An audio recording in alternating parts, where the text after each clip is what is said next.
Oiê, mais um vídeo aqui no Café com Malu e hoje a gente vai falar um pouquinho sobre clássicos que são bons para se começar a ler clássicos.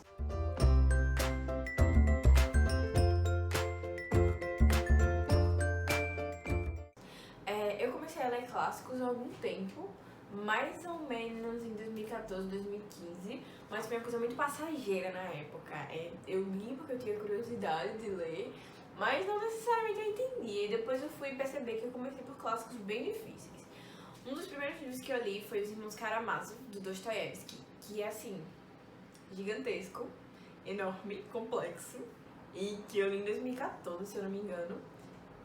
Foi uma experiência muito doida, porque o livro é bem grande, se eu não me engano ele tem entre 700 e 900 páginas, e eu acho que eu absorvi provavelmente 10% ou 5% do que o livro realmente passava. Então, hoje eu não lembro de nada da história, nada. Quando eu reler, sim, eu tenho vontade de reler, vai ser totalmente como se fosse um livro inédito aqui pra mim. Então, eu decidi criar essa lista pra ajudar quem quer começar a ler clássicos e não se assustar e ler Os Irmãos Karamazov de primeira. O primeiro livro que eu vou indicar, na verdade, é um livro bem básico, é um livro que eu acho que todo mundo deveria ler, que é Dom Casmurro, de Machado de Assis. Então, é um livro muito simples, a história é bem conhecida, é sobre um romance entre Capitu e Bentinho. E no final do livro a gente precisa saber se Capitu traiu ou não Bentinho. Na verdade, a gente não precisa saber, né? Mas a gente fica com essa dúvida porque a gente é curioso. Então, o livro vai contar um pouco da história deles e a história é narrada pelo próprio Bentinho. Então, a gente acaba tendo um ponto em que a gente não sabe quando acreditar em Bentinho e quando não acreditar em Bentinho, quando ele tá tentando manipular a gente. É uma leitura bem interessante, eu recomendo muito, é um clássico a se começar. É um livro bem simples, rápido de ser lido, apesar de ser de Machado de Assis, que geralmente a gente tem como uma leitura mais complexa, é bem tranquilo de ler e bem divertido também. Assim, divertido do jeito Machado de Assis divertido. O segundo livro que eu tenho pra indicar é O Cortiço, do Aloysio Azevedo. É um dos meus clássicos favoritos também, apesar de não entrar nos 5 favoritos da vida. É um livro que eu gosto bastante. Ele vai contar a história e a vivência de um cortiço do Rio de Janeiro. Um cortiço é como se fosse uma favela hoje em dia. É como se fosse um lugar onde as pessoas pobres acabam tendo que morar amontoadas, porque morar no resto da cidade é muito caro. Que conta a história da criação desse cortiço no Rio de Janeiro e de como existe uma vivência orgânica dentro do cortiço, como tudo dentro do cortiço é resolvido lá, e todos os dramas do cortiço. É muito interessante. Pra quem gosta de novela, eu recomendo bastante. Pra mim ele funciona como uma novela das 9, tranquilamente. É muito cheio de acontecimentos, não é tanto de diálogo assim. Claro, é bem balanceado a quantidade de diálogo e fatos, mas eu acho que aqui as ações são o que realmente importam. E a escrita também é muito legal. É a escrita bem animalesca mesmo. A gente vê o homem tratado como um bicho que não pode ser controlado dentro desse livro. E a gente vai vendo todos os desdobramentos que acontecem dentro desse cortiço. É muito legal. Acho que é o meu livro brasileiro favorito é O Cortiço. E espero que vocês gostem. É um bom livro pra começar. Eu diria que, depois de Dom Casmurro, ele é um livro bem legal pra começar. Ele não é muito grande. Eu tenho essa edição aqui, que é de bolso, e ela tem 265 páginas. Assim, acho que não é um livro rápido, de ler rápido, mas ele atiça muito a nossa curiosidade. Então a gente acaba querendo pegar sempre, querendo descobrir o que vai acontecer, realmente como se fosse uma novela. O terceiro livro que eu tenho aqui pra mostrar pra vocês é A Cor Púrpura, da Alice Walker. Além dessa capa bonita, maravilhosa, ele é um livro bem legal mesmo. Eu li esse ano, dei 5 estrelas. Ele vai contar a história de Sally, que é uma mulher negra, no período entre guerras, no sul dos Estados Unidos. Não sei se tem aqui, não lembro exatamente o estado. Mas ele se passa no sul dos Estados Unidos e a Sally ela é estuprada pelo pai. E ela sofre bastante, ela é obrigada a cuidar dos irmãos e tudo mais, até que o pai dela meio que dá ela pra casar com o cara. E a gente acaba vendo toda a vida sofrida de Sally, como funcionava naquela época, como era ser negro entre guerras americano, principalmente em países do sul. E ao longo do livro a gente vai vendo toda a vivência, que é bem sofrida da Sally mesmo. A gente acaba criando um vínculo muito grande com ela, por tudo que ela tá passando e por todos os absurdos que ela é obrigada a viver. Até que ela conhece a Shug Avery. Shug Avery é uma cantora negra também, ela é bastante, tipo, livre. Ela é livre, basicamente.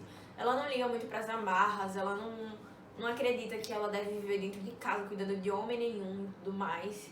E o marido de Sally é meio que apaixonado por ela, pela Shug Avery. Ele tem uma paixão platônica por ela. E a gente acaba vendo o desenvolvimento desses três personagens. Assim, não tanto desses três personagens, na verdade, mas da Sally e da Shug Avery. A história principal é a da Sally mesmo. E então a gente acaba vendo como tudo isso se desenvolve e todas as situações de racismo que são sofridas não só pela Sally, mas pelas pessoas, companheiras de vida dela mesmo. E é um livro muito sofrido, muito pesado, mas eu recomendo bastante. A linguagem dele é relativamente fácil. Ele é escrito em cartas, a maioria das cartas são endereçadas a Deus, mas a fonte dele é bem grande, o espaçamento também é bem grande, o que torna a leitura rápida. E a tradução foi simplesmente genial, porque a tradução fala como as pessoas dessa época nos Estados Unidos falavam. A linguagem é muito boa, eles escrevem como realmente as pessoas falavam, e tem algumas gírias, inclusive, da época e tudo mais. E é um livro bem interessante, eu dei 5 estrelas, é muito legal, apesar de ser um livro muito triste, mas é aquele tipo de livro que a gente acaba e tá simplesmente devastado. Tem outros pontos no livro também, mas eu acho que é importante a gente ir descobrindo ao longo da trama o que é que tá acontecendo. Outro livro que eu quero falar pra vocês, que eu já trouxe aqui no canal, apesar de ser tipo o terceiro vídeo do canal, é O Amor Desenvolvente, da Emily Brontë. É um dos meus livros favoritos da vida. Seguindo como se não tivesse acontecido nada. O próximo livro que eu tenho pra mostrar é O Retrato de Dorian Gray. É um livro bem legal de se ler, assim, tem mais a questão de fluxo de pensamento, não é tanto de ação, de acontecimento, não acontece muita coisa nele, mas as coisas que acontecem são bem pontuais e bem exploradas, elas são exploradas, tipo, em questão de psique humana, em questão do que a sociedade trata em relação aos acontecimentos. Então, basicamente, O Retrato de Dorian Gray, do Oscar Wilde, conta a história de Dorian Gray e das suas facetas sobre a beleza e sobre o que ele acha do belo e do feio. É feito um retrato dele pelo amigo dele, Basil, acho que Basil, não sei como ele fala. E esse amigo dele faz um retrato dele, e aí ele escolhe, ele faz meio que um pacto pra toda a feiura e todo o envelhecimento que ele vai sofrer na vida, na verdade, vá pro quadro.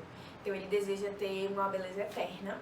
Isso acaba acontecendo, só que traz alguns problemas, claramente, e aí a gente vai vendo a desenrolar do livro.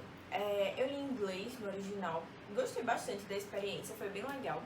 Não é um inglês tão fácil assim, é um pouquinho rebuscado, porque esse livro já é um pouco antigo. Mas quem conseguiu ler inglês eu recomendo bastante, é uma experiência bem legal.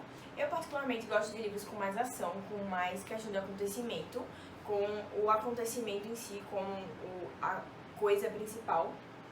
Óbvio, sempre o fluxo de pensamento ali, aqui, e diálogo, mas principalmente a ação e os diálogos são muito importantes pra mim.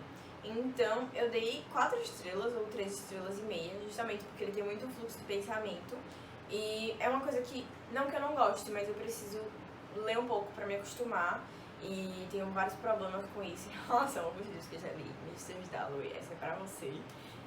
Mas apesar de tudo, é um livro bem legal, eu recomendo bastante também pra quem gosta desse tipo de livro. O próximo livro que eu vou falar é O Assassinato da Esperança Oriente, que deve aparecer por aqui em algum lugar, da Agatha Christie. Eu considero um clássico, pra mim é um clássico da Agatha Christie, é um clássico policial.